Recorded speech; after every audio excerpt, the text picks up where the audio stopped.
출근하기 싫다. 출근하기 싫다. 정말 출근하기 싫다. 출근하기 싫다.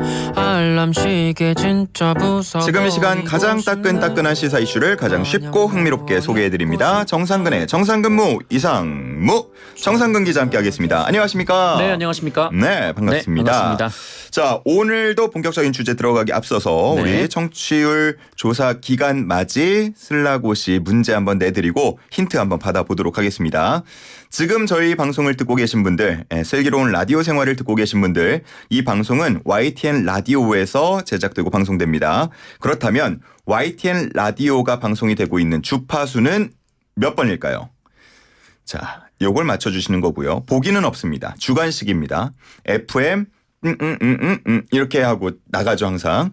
자, 힌트를 하나 좀 우리 정상근 기자에게 받아볼까요? 힌트요. 예. 네.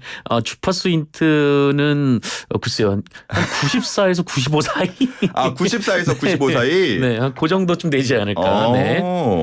좋습니다. 네, 거기서 돌려보면 이게 딱 잘 맞춰지는 주파수가 하나 있을 겁니다. 맞습니다. 네. 예. 참고로 지금 정답 보내실 곳이 단문 50원, 장문 100원에 샵 0945번입니다. 여기서 힌트를 또 얻어보실 수가 있겠습니다. 자, 그러면 오늘 본격적인 주제로 들어가 보죠. 네. 요즘에 가장 뜨거운 이슈 중에 하나가 바로 네네. 이 서울 양평간 고속도로 건설 문제입니다. 종점이 변경되는 일이 있었는데 네. 지금 관련해서 김건희 여사 일가에 땅이 있다, 특혜가 있다, 이런 네. 의혹들이 불거지고 있는 겁니다. 전반적으로 좀 정리해서 먼저 전해주신다면요. 이 서울 양평 고속도로는 그 양평 지역 주민분들의 좀 오랜 수건 사업이거든요. 네. 그 예비 타당성 조사를 통과한 원안을 보면 그 인근이 이제 두물머리가 있는데 유명한 관광지죠. 그래서 많은 핫도그 분들이 유명하고. 네, 그렇습니다. 예, 많은 분들이 나들이 겸 이 주말에 찾는 곳인데 그러다 보니까 여기 주말엔 이 교통 체증이 말도 못할 지경이라고 하더라고요. 그래서 사실 이렇게 오가시는 분들은 이렇게 교통 체증도 감내하시고 이제 오가시는 분들이 그쵸, 많지만 예. 근데 양평 주민분들, 그러니까 그 주변에 사시는 주민분들 같은 경우에는 사실 주말엔 어디 외출을 하는 것 자체가 좀 어려운 좀 그런 상황이 되는 겁니다. 그래서 좀 이 6번 국도를 좀 분산할 수 있는 이 도로를 만들어 달라라는 게 좀 오랜 수건 사업이었거든요. 예. 그래서 사실 거기다가 고속도로를 지으면은 근데 주말 외에는 사실 차량 통행이 많지 않을 가능성이 있기 때문에 사업이 굉장히 좀 추진되는데 어려웠었습니다. 예, 예. 그러다가 2017년에 이 고속도로 건설 계획이 반영이 되고 2021년에 이제 예비 타당성 조사까지 통과를 하면서 이제 본격적으로 추진이 된 거죠. 그런데 이 지난해에 이제 기존 노선이 이제 그 양서면으로 가게 되는데 종점이 그런데 이제 강상면으로 가는 대안 노선이 검토가 되기 시작을 한 것이고 예. 올해 그러니까 사실상 이 변경 노선이 공식화가 됐던 그런 상황이었습니다. 그런데 새롭게 바뀐 노선 종점을 보니까 거기에 이제 김건희 여사 일가의 땅이 좀 굉장히 상당히 많더라. 좀 이것이 이제 이 논란의 핵심인데요. 예. 그 이후로 이제 원희룡 국토교통부 장관이 좀 그런 목적으로 이제 노선 변경을 검토한 게 아닌데 민주당에서 계속 그런 주장을 하니까 그래서 이제 좀 국토교통부 공무원들을 좀 모욕을 하니까 이 도로를 아예 치지 않겠다. 좀 이렇게 선언을 한 좀 그런 상황이었습니다. 예. 결과적으로 보면 이제 백지화라는 표현을 할 수 있겠는데 네. 이게 꽤 오래 전부터 추진되어 오던 사업인데 의혹 때문에 백지화된다. 이거에 대한 얘기들이 계속 이어지는 것 같아요. 네, 맞습니다. 일단 그 원희룡 장관이 했던 얘기는 이제 민주당에서 아무리 얘기를 해도 김건희 여사와 계속 이 노선을 연결을 시키니까 그렇게 되면은 원안대로 하는 것도 아니고 기존에 지금 새롭게 검토되는 노선 그리고 원안까지 아예 다 그냥 하지 않겠다. 좀 이런 입장을 밝혔습니다. 예. 문제가 되는 건 고속도로가 뚫리고 종점이 생기고 혹은 인근에 IC가 또 추가로 뚫릴 가능성이 있기 때문에 네. 땅값이 상승할 것이다. 결국은 재산 증식에 또 영향을 줄 수 있다라는 부분인데 네네. 이게 재산에 도움이 된다 혹은 오히려 땅값이 떨어진다 여러 가지 얘기가 나오더라고요. 그러니까 국토부의 주장을 정리하면 이런데요. 첫 번째는 그 예비 타당성 조사를 했는데 왜 갑자기 사업이 변경됐냐. 이것이 이제 김건희 여사 일가의 땅 때문에 그런 거 아니냐라는 의혹 제기였는데 예비 타당성 조사를 마친 이후에 더 나은 대안을 목적으로 사업 내용이 변경된 것은 예전에도 그런 사례가 있었고 또 충분히 그럴 수 있는 일이다라는 게 첫 번째고 예. 두 번째는 이거는 이제 양편구 그리고 양평 주민들이 요청한 일이다.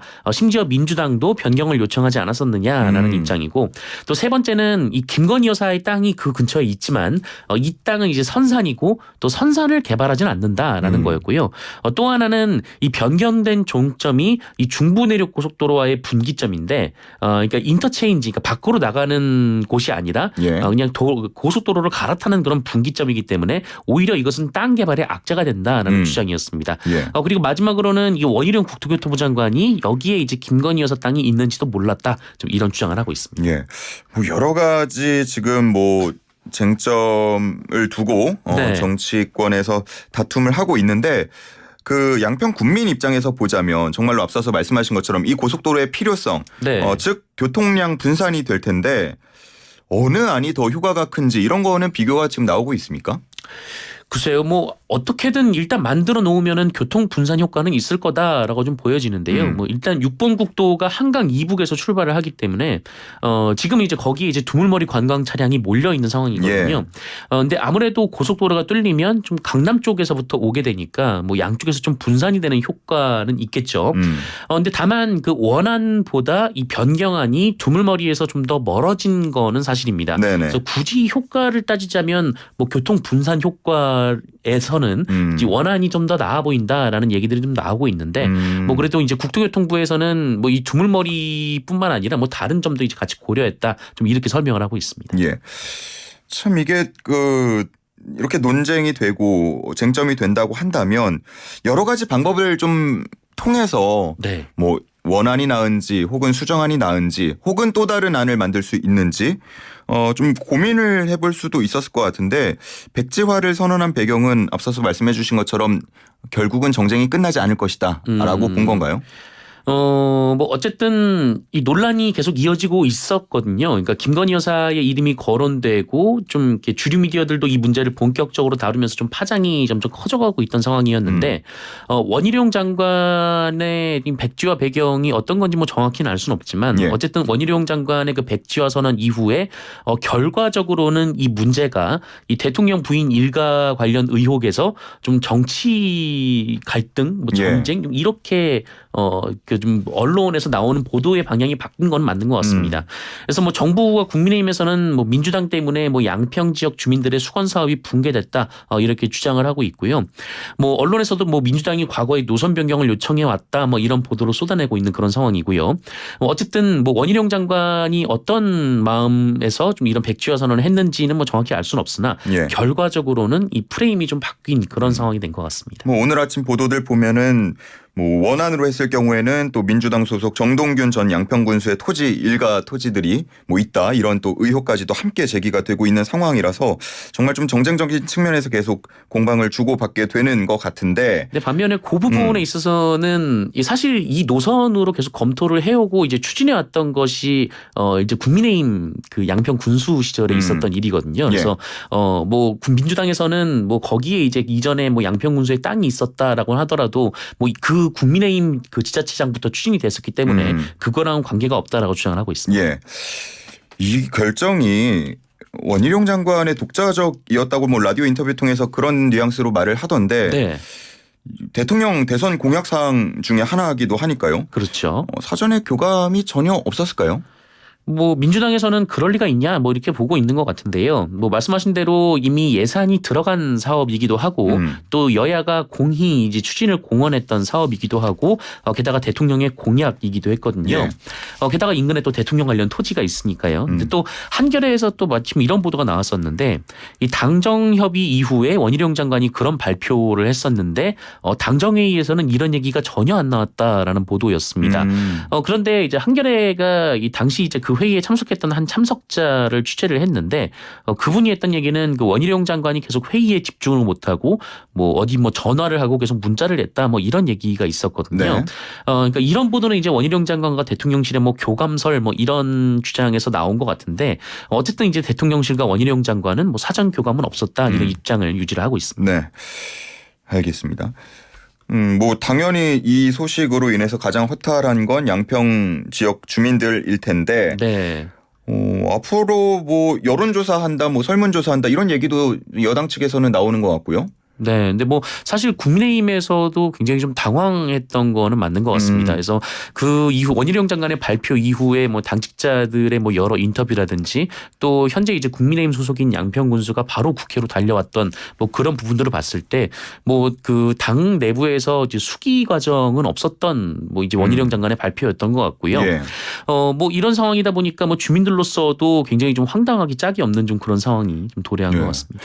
뭐 지금 뭐 밝혀지진 않았지만 모르긴 몰라도 열어보면은 그 인근에 또 뭐 의원이나 의원 일가들의 땅들이 한두 개가 아니지 않을 수도 있지 않습니까? 너무 그럴 수도 있겠죠. 그러면은 이거 앞으로 어떻게 진행을 해야 되는 건가요? 근데 땅 다 팔아 이렇게 하고 진행할 수도 없는 거일 텐데. 네, 뭐 아무래도 이제 정치권에서 뭐 정치인들이면은 그 웬만하면 그냥 자가 한 채 정도만 소유하면 참 좋겠긴 하겠지만 어쨌든 이런 얘기들은 이제 개발 과정에서 늘 나오는 얘기 아니겠습니까? 그러니까요. 근데 문제는 어쨌든 지금 이제 양평 고속도로가 이제 주민들의 수건 사업이고 또 그동안 이제 여러 공론화 과정을 거쳐서 일단 예비 타당성 조사를 통과한 노선이 있는데 이 노선이 좀 뒤바뀐다면은 좀 그만한 좀 충분한 설명이 있었으면 어땠을까라는 생각도 한편에서 좀 들거든요. 그래서 좀 어쨌든 많은 주민들이 원하는 사업이고 또 좀 여러 이해관계가 걸려 있는 만큼 좀 이렇게 좀 충분한 좀 수기 과정이 있었으면 어땠을까 좀 그런 생각이 듭니다. 알겠습니다. 다음 주제로 넘어가 보겠습니다. IAEA 그로시 사무총장 한국을 방문하고 이제는 또 출국을 했습니다. 네. 정부는 이제 또 종합 보고서를 발표하기도 했고요. 네. 뭐 이런 내용들을 좀 종합을 하자면 일본 오염수 처리는 계획대로 한다 이렇게 보면 되는 겁니까? 그렇죠. 그 IAEA 보고서는 뭐 일본의 오염수 처리 계획이 이 국제 기준에 부합하다라는 것이었고 그렇기 때문에 이제 처리된 오염수를 바다로 방류하는 건 뭐 문제가 없다라는 내용이었으니까요. 뭐 이미 다 그렇게 나올 거라고 짐작은 됐었습니다만 어쨌든 이제 IAEA라는 이제 기구에서 이제 국제적 기구에서 이제 공언을 해준 거기 때문에 곧 그대로 이제 시행이 되지 않을까 뭐 이렇게 보여지고 있습니다. 예. 사무총장이 방한을 하고 설명을 하고 했는데 네. 뭐 효과는 있었다고 보십니까? 글쎄요. 아무래도 글쎄 그로시 총장이 우리나라에 입국을 했는데 입국 과정부터 사실 순탄하진 않았거든요. 뭐 아무래도 이제 후쿠시마 오염수 방류에 대한 국민들의 우려가 좀 상당히 높고 또 시민단체들의 반대도 굉장히 좀 많았기 때문에 입국하는 과정에서부터 좀 굉장히 좀 규탄 목소리가 높았고요. 예. 그 이후에 또 그로시 총장이 와서 이제 우리 측에 이제 설명을 하겠다라고 했는데 사실 또 거의 대부분의 일정이 또 비공개였습니다. 그러니까 뭐 관련된 장관을 만나서 또 이제 유국희 뭐 위원장을 만나서 뭐 설명을 하겠다라고 했는데 뭐 대체로 어떤 내용이었는지 뭐 공개가 안 된 그런 상태고요. 유일하게 공개가 됐던 부분이 이제 민주당과의 간담회였는데 뭐 사실 이때도 이제 그로시 총장의 설명보다는 이 민주당 의원들의 규탄 발언이 쏟아진 그런 분위기였기 때문에 뭐 충분히 뭐 IAEA 보고서에 대해서 우리나라에 좀 설명이 됐나 우리 여론에 좀 그렇게 반영이 될 것인가라고 본다면 그럴 가능성은 좀 낮아 보이는 그런 상황입니다. 예, 뭔가 좀 특별한 게 나오지 않을까, 좀 설득력 있는 뭐 주장 혹은 설명이 나오지 않을까 기대했던 분들은 좀 아쉽다는 목소리도 일각에서 나올 수 있는 것 같고요. 네. 지금 관련해 가지고 뭐 단식 투쟁 이어지고 있고 또 오늘 일본 도쿄로 간 국회의원 단도 있습니다. 네. 앞으로 이게 또 어떤 이야기가 오갈까요? 뭐 계속 일정이 좀 이어질 것 같은데요. 어쨌든 기시다 총리가 윤석열 대통령과 만나겠다라고 했고 윤석열 대통령이 출국을 하지 않았습니까? 그래서 뭐 이제 나토 정상회의에서 이제 기시다 총리와 윤석열 대통령이 면담을 하게 될 테고 그 이후에 이제 기시다 총리가 뭐 국제사회의 동의를 얻었다라고 얘기를 하면서 일본의 이제 방류를 이제 공식적으로 추진을 할 것 같은데요. 근데 사실 뭐 민주당 의원들이 뭐 일본을 항의 방문을 했다라고는 하지만 안에서 뭐 할 수 있는 것 자체가 사실은 그렇게 많지는 않고 좀 외교적으로 풀어가야 될 문제이기 때문에 그런데 어쨌든 우리나라에서는 뭐 정부 공식 입장으로 뭐 오염수 방류 계획에 큰 문제가 없다라는 결론이 나오지 않았습니까? 그래서 결국 이제 오염수 방류라는 그 길로 앞으로 계속 나아갈 것 같습니다. 오염수는 방류가 되고 단 우리는 관련해서 수산물은 수입하지 않는다. 이렇게 좀 현재는 흘러가는 분위기인 것 같네요. 그렇죠? 네, 정부도 그렇게 입장을 밝혔습니다. 알겠습니다. 자, 다음은 총선 이야기로 넘어가 보도록 하겠습니다. 뭐 국민의힘 쪽부터 보면 검사 공천설에 이어서 물갈이론까지 등장하면서 네. 뭐 텃밭이라고 할 수 있는 영남권이 술렁이는 모습인데 그 시작이 홍준표 대구시장의 발언이었다고요? 네, 뭐 이제 홍준표 대구시장이 뭐 총선에서 국민들의 선택을 받으려면은 뭐 기존에 있던 뭐 이제 좀 새로운 얼굴을 보여줘야 된다. 뭐 이른바 이제 물갈이론을 얘기를 했는데 뭐 사실 물갈이는 뭐 선거 때마다 나오는 얘기이기는 하죠. 예. 뭐 더욱이 홍준표 대구시장이 뭐 국민의힘 중앙 권력과는 좀 거리가 있는 분이기 때문에 뭐 큰 의미가 있다라고 보긴 좀 어려울 수도 있겠습니다만 다만 이 물갈이론이 이번에는 좀 현실화될 가능성이 높다라고 보는 분들이 많은 것 같습니다. 예. 일단 이 영남 지역은 선거 때마다 물갈이론이 나왔고 실제로 물갈이가 많이 되는 곳이기도 하거든요. 그러니까 21대 총선을 보면은 당시 이제 TK 지역의 현역 교체율이 이제 60%를 넘었었고 20대 총선 때도 이제 대구에서는 70% 정도 현역 의원들이 교체가 되긴 됐었습니다. 예.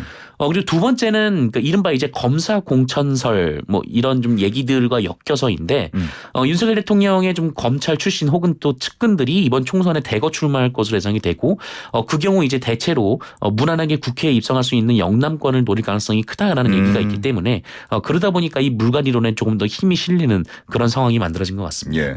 뭐 일부 의원들은 좀 섭섭하게 느낄 수도 있을 것 같은데요. 뭐 섭섭하겠죠.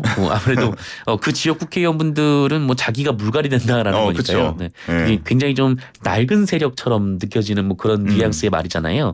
그래서 김용판 의원이 좀 이런 얘기를 했는데 뭐 싹 다 바꾸라 이렇게 얘기를 하면은 좀 열심히 하는 의원들은 힘을 빠진다. 좀 이렇게 불만을 드러내기도 했습니다. 뭐 친박계 움직임도 계속되고 있는데 네. 최경환 전 경제부총리, 우병우 전 청와대 민정수석 뭐 출마설 계속 나오고 있고요. 올드보이의 귀환이다 이런 표현들 많이 쓰죠. 네, 당내 네. 시선은 곱지는 않아 보이고요. 뭐 그렇죠. 예전에 이제 조국 전 법무부 장관 출마설 관련된 얘기가 있었을 때 이런 말씀을 드린 적이 있었던 것 같은데 이 선거에서는 그 미래 얘기를 하지 않고 과거 얘기를 하면은 좀 어려워진다. 좀 이런 얘기가 있거든요. 예. 근데 아무래도 뭐 최경환, 뭐 우병우 뭐 이런 분들이 나오면 이제 박근혜 정부 얘기가 나올 수밖에 없기 때문에 선거를 치르는 분들 입장에서는 좀 난감한 상황이 될 것 같습니다. 김기현 국민의힘 대표는 뭐 시스템 공천에 대해서 계속 강조를 하고 있는데 네. 또 당하고 그 정은 때려야 뗄 수 없는 관계라는 것도 한편에선 얘기를 항상 해왔으니까요. 네네. 시스템 공천 뭐 어떻게 진행이 될까요? 지금 뭐 당대표가 뭐 누구를 공천한다 만다 이런 얘기는 절대 할 수가 없으니까요. 그러니까 어차피 총선 때는 당내 분란이 생길 수밖에 없거든요. 왜냐하면 누군가는 공천을 받고 누군가는 공천을 못 받기 때문에 네. 어차피 생긴 분란이라면 그 분란의 기간은 짧으면 짧을수록 각 당에 이제 더 이익이 된다라고 보여지거든요. 네.